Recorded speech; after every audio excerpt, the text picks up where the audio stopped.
আমার মিষ্টি পরিবারের মিষ্টি বন্ধুরা, আজকে আমরা জানব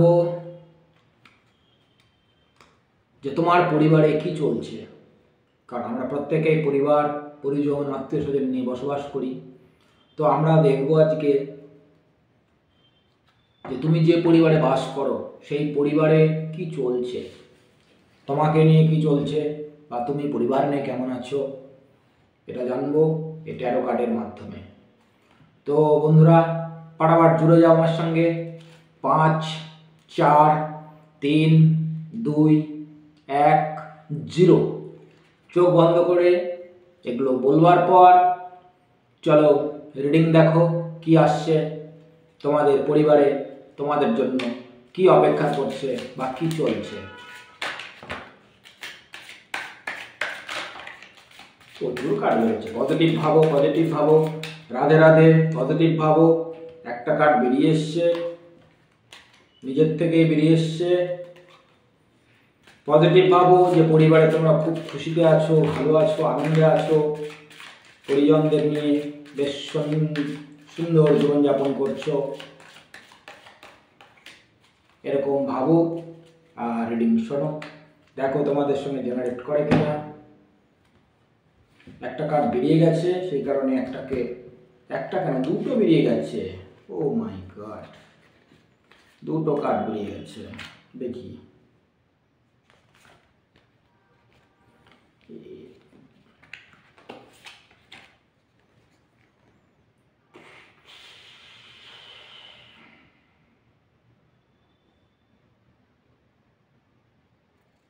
ফ্যামিলিতে কিন্তু সবই মনে হচ্ছে উল্টো চলছে। তোমরা যেখানে রয়েছো, যার যার পরিবারে রয়েছো, পরিবারে কিন্তু আমি যা এই মুহূর্তে এনার্জি ফিল করছি সেটা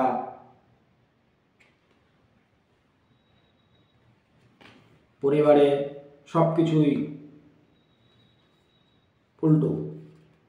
মানে আমরা ন্যাচারাল কোর্সে কি হয়, খুশি আনন্দ এইসব নিয়েই জীবনযাপন করি, যখন যেটা প্রয়োজন হয় সব কিছু তা পেয়ে যায়। কিন্তু বর্তমান সিচুয়েশান কিন্তু সেরকম নয়। প্রয়োজনের জিনিসগুলো ঠিকঠাক পৌঁছাচ্ছে না তোমাদের কাছে। অর্থাৎ মানসিকভাবে, শারীরিকভাবে একটা সাংসারিক জীবন যেরকম চলে সেরকম কিন্তু দেখতে পাচ্ছি না। ফলে এই সময় সেগুলোকে রিকভারি করার দরকার আছে। সেকেন্ড যা দেখতে পাচ্ছি সবই রিভার্স এসছে।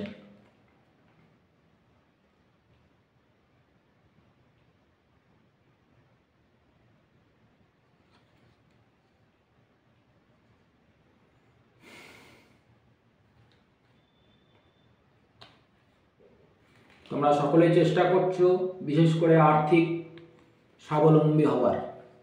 সংসারের আর্থিক অবস্থাটা কিন্তু ভালো নেই, আর্থিক অবস্থাটা অত্যন্ত খারাপ জায়গায় রয়েছে। তোমরা প্রতিনিয়ত ঘুম থেকে উঠে চেষ্টা করছো কি করে আর্থিক স্বাবলম্বী হওয়া যায়, কিন্তু আর্থিক অবস্থাটা কিছুতেই যেন সংসারে ঠিক ঠিক জায়গায় আসছে না, যার কারণেই সংসারে কিছু ডিসপুট রয়েছে। আর্থিক প্রবলেম সবচেয়ে বড় প্রবলেম এই কলিযুগে বিশেষ করে।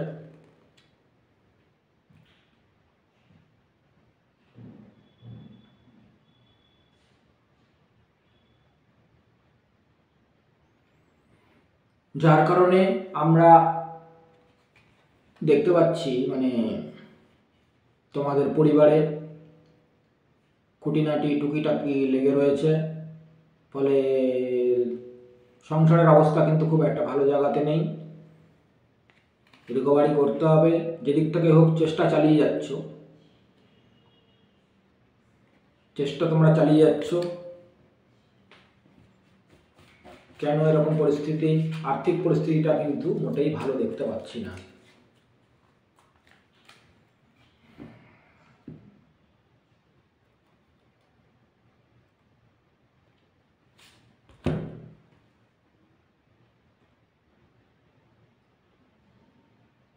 যাই হোক, চিন্তা করার কোনো দরকার নেই, চিন্তা করার কোনো প্রয়োজন নেই। আগামী 6 মাসের মধ্যেই আর্থিক স্থিতি একদম পরিবর্তন হবে। 6টা মাস ধৈর্য রাখতে হবে। যে অবস্থায় রয়েছ সেটাকে ঈশ্বরের ইচ্ছা মনে করে এগিয়ে যাও। সময় ভালো আসছে। আগামী 6 মাস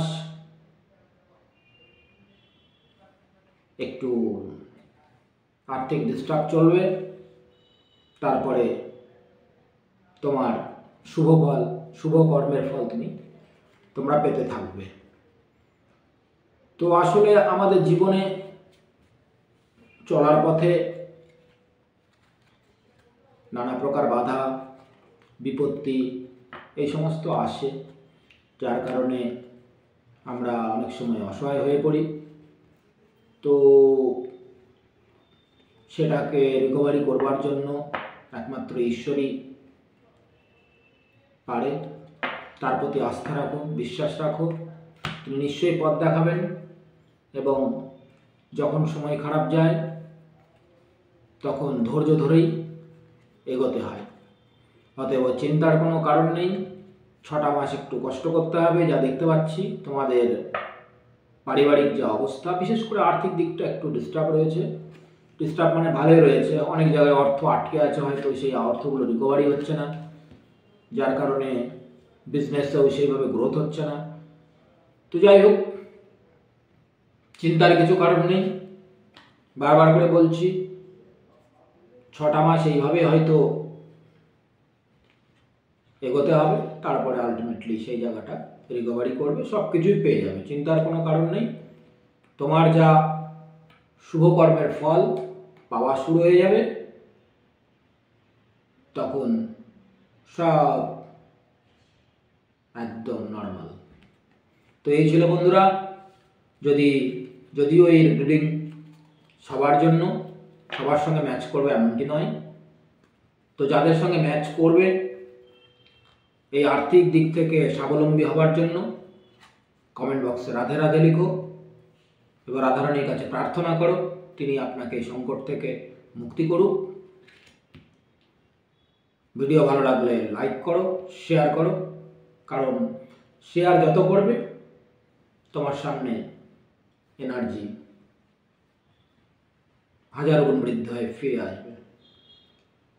ভিডিও দেখবে, হালকা হয়ে যাবে, তো ঈশ্বরেরও প্রয়োজন পড়েনি তোমাকে হেল্প করার। রাধে রাধে, আজকে এই পর্যন্ত, ধন্যবাদ।